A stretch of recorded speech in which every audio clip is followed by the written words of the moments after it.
क्या आप जानते हैं कि परमेश्वर किस समय इस धरती पर घूमने आता है? क्या आप जानते हैं कि दिन का एक ऐसा समय भी होता है जब परमेश्वर इंसान के कानों को खोलता है और इंसान से बात करता है? अब परमेश्वर किस समय स्वर्ग से धरती पर आता है और मनुष्यों से बातें करता है? इसके लिए हमें ये देखना होगा कि बाइबल में समय को कैसे देखा जाता था। एक दिन में 24 घंटे होते हैं, पर यहूदी लोगों ने समय को दो हिस्सों में बांटा हुआ था। दिन के 12 घंटे यानी सुबह 6 से शाम के 6 बजे तक, और फिर रात के 12 घंटे यानी शाम 6 बजे से सुबह के 6 बजे तक। फिर जब रोमी सरकार ने यरूशलेम पर कब्जा किया तो यहूदी लोगों को रोमी सरकार के समय के अनुसार चलना पड़ा। अब रोमियों ने रात को 4 पहरों में बांटा हुआ था, जिसे इंग्लिश में 4 नाइट वॉचेस भी कहते हैं। और इन्हीं 4 पहरों में से एक पहर में परमेश्वर इस धरती पर घूमने आता है। रात का पहला पहर होता था शाम 6 बजे से रात 9 बजे तक। रात का दूसरा पहर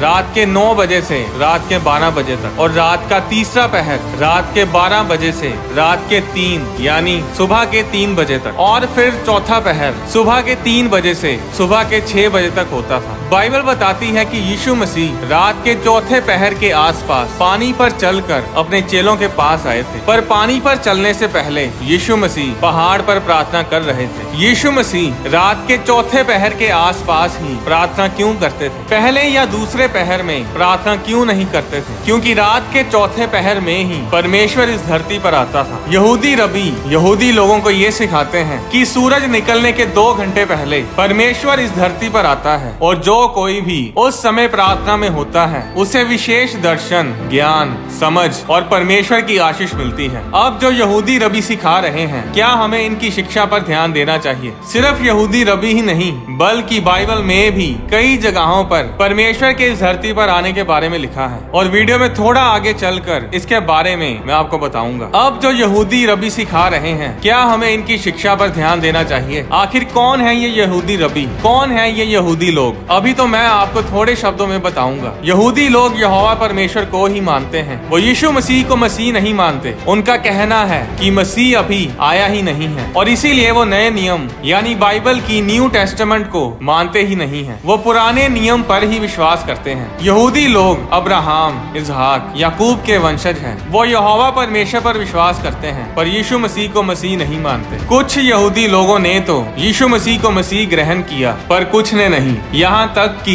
यीशु मसीह के रिश्तेदारों ने भी यीशु मसीह को मसीह स्वीकार नहीं किया। यीशु मसीह खुद यहूदी थे, यानी वो एक यहूदी परिवार में पैदा हुए थे। यीशु मसीह के चेले सभी यहूदी थे। काफी समय बाद जाकर यीशु मसीह पर विश्वास करने वालों को क्रिश्चियंस बोला जाने लगा। अब यहूदी लोग यीशु मसीह पर विश्वास तो नहीं करते, पर वो यहोवा परमेश्वर को मानते हैं, पुराना नियम पढ़ते हैं, परमेश्वर की आज्ञाओं को पूरा करते हैं। ऐसी बहुत सी बातें हैं, ऐसे बहुत से भेद हैं जो लिखे नहीं गए थे, पर बेबीलोन की बंधुआई के बाद परमेश्वर के लोगों ने उन भेदों को, उन बातों को लिखना शुरू किया जो उन्होंने अपने पिता, अपने दादा परदादा, अपने पुरखाओं से सुनी थी। उन किताबों को बाइबल में तो शामिल नहीं किया गया, पर वो किताबें यीशु मसीह के समय में पढ़ी जाती थी। यीशु मसीह के चेले भी उन किताबों को पढ़ते थे, और बाइबल में कई जगहों पर उन पुस्तकों का वर्णन भी किया गया है, जैसे कि हनूक की पुस्तक, परमेश्वर के संग्राम की पुस्तक, जिसे इंग्लिश में book of the battles of the Lord बोला जाता है, या शार की पुस्तक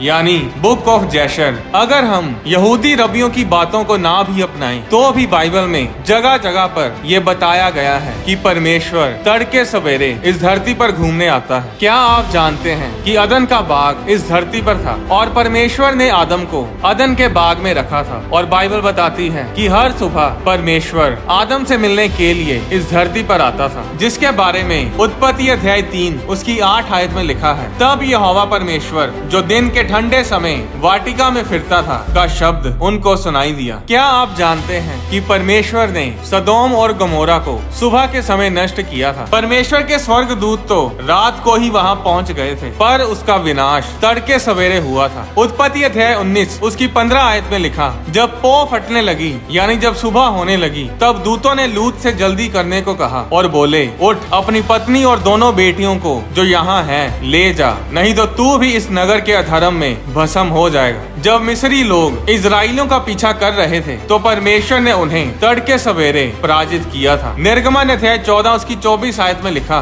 और रात के अंतिम पहर में यानी रात के चौथे पहर में यानी तड़के सवेरे यहोवा ने बादल और आग के खंबे में से मिस्रियों की सेना पर दृष्टि करके उन्हें घबरा दिया और उसने उनके रथों के पहियों को निकाल डाला, जिससे उनका चलाना कठिन हो गया। तब मिस्री आपस में कहने लगे, आओ हम इजराइलियों के सामने से भागें, क्योंकि यहोवा उनकी ओर से मिस्रियों के विरुद्ध युद्ध कर रहा है। इजराइलियों से मिलने के लिए परमेश्वर सीनै पर्वत पर सुबह के समय आया था। निर्गमन अध्याय 19 उसकी 16 आयत में लिखा, जब तीसरा दिन आया तब भोर होते ही यानी सुबह होते ही बादल गरजने और बिजली चमकने लगी और पर्वत पर काली घटा छा गई। फिर नरसिंगे का बड़ा भारी शब्द हुआ और छावनी में जितने लोग थे सब कांप उठे। तब मूसा लोगों को परमेश्वर से मिलने के लिए छावनी से निकाल ले गया और वे पर्वत के नीचे खड़े हुए। परमेश्वर ने मूसा को अपनी ग्लोरी, अपना तेज दिखाने के लिए सुबह का समय चुना था। अगर आप ध्यान से पढ़ें तो पता चलता है कि मूसा ने परमेश्वर को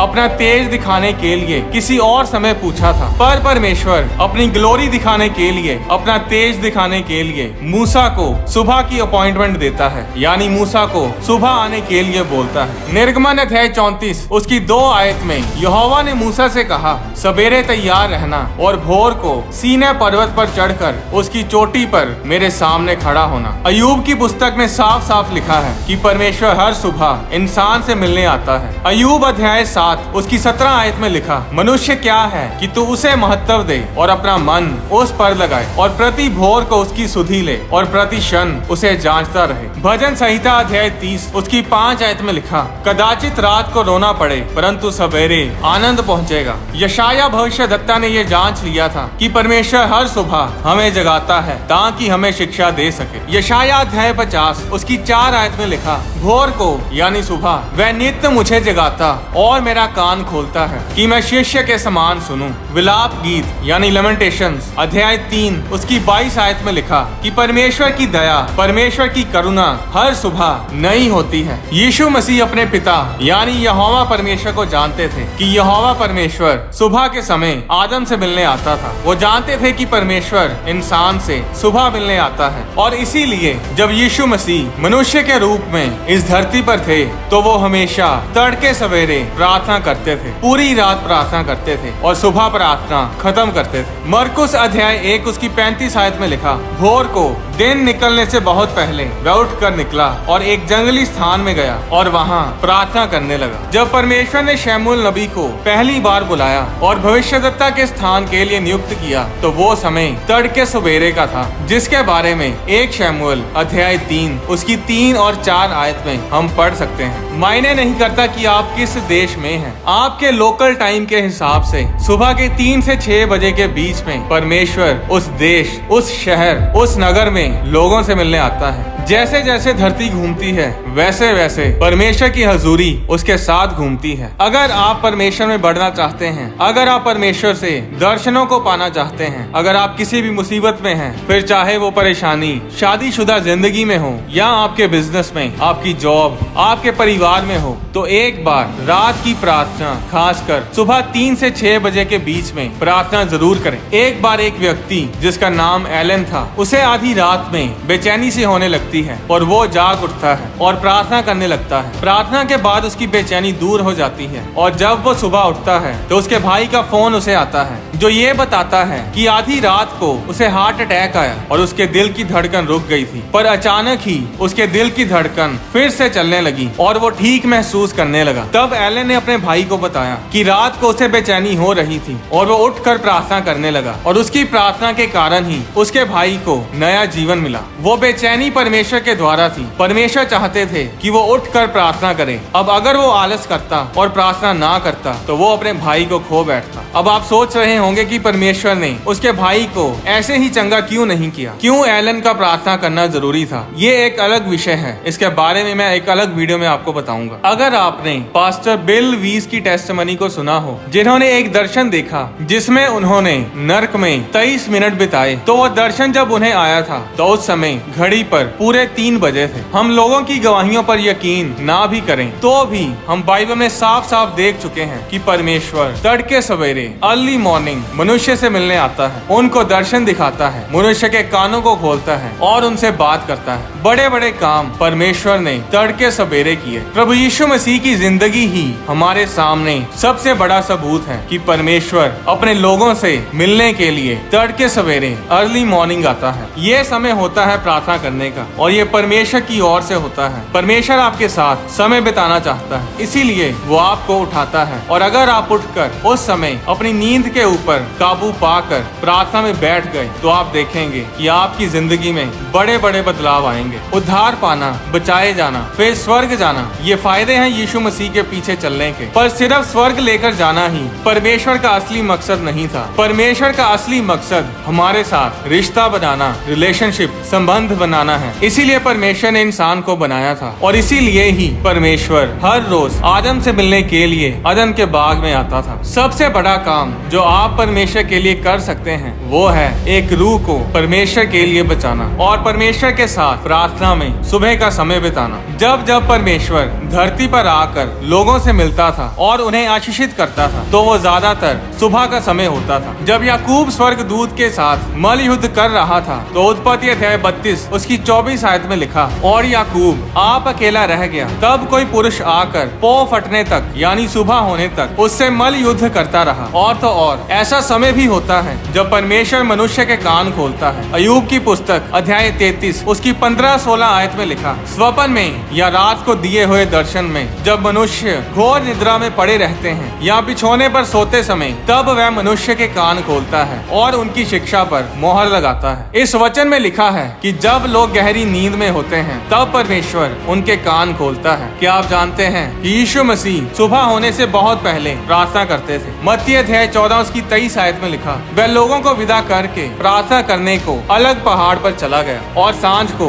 वह वहाँ अकेला था। उस समय नाव झील के बीच लहरों से डगमगा रही थी क्योंकि हवा सामने की थी और यीशु रात के चौथे पहर झील पर चलते हुए उनके पास आए। रात का चौथा पहर सुबह 3 से 6 बजे तक होता था और ये वही समय होता था जब परमेश्वर इस धरती पर घूमने आता है। रात का चौथा पहर यानी सुबह 3 से 6 बजे तक का समय बहुत ही सुपर नेचुरल अलौकिक गतिविधियों से भरा होता है। बड़े बड़े काम परमेश्वर इस समय में करता है और इसीलिए आपने महसूस भी किया होगा कि कई बार पूरे 3 बजे आपकी नींद खुल जाती है या फिर आपको बेचैनी सी होती है और फिर आपको नींद नहीं आती। यही समय होता है प्रार्थना करने का, क्योंकि परमेश्वर हमारे साथ समय बिताना चाहता है। अब रात के 3 बजे नींद ना आए तो लोग ज्यादातर फोन ही इस्तेमाल करते हैं, social media, YouTube shorts, movies वगैरह देखकर अपना समय खराब कर देते हैं और परमेश्वर को मिलने की अपॉइंटमेंट मिस कर देते हैं। परमेश्वर आपकी जिंदगी में बड़े बड़े काम करना चाहता है, आपको बहुतायत का जीवन देना चाहता है, पर उस बहुतायत के जीवन को पाने के लिए हमारा परमेश्वर के साथ समय बिताना जरूरी है। बहुत से लोग प्रार्थना इसलिए नहीं करते क्योंकि उन्हें लगता है कि प्रार्थना से कुछ नहीं होगा, पर मैं आपको बताना चाहता हूँ कि परमेश्वर हर प्रार्थना का उत्तर अपने तरीके से देता है। हो सकता है जो आपने मांगा हो वो आपको ना मिले, पर परमेश्वर उससे भी बेहतर आशीषें आपको देता है। आप चाहे जितने मर्जी बिजी हों, हर रोज सुबह प्रार्थना करने के लिए समय जरूर निकालें। मैं नहीं कहता कि आप 2 घंटे प्रार्थना करें या 1 घंटा या आधा घंटा प्रार्थना करें। आप सिर्फ 5 मिनट से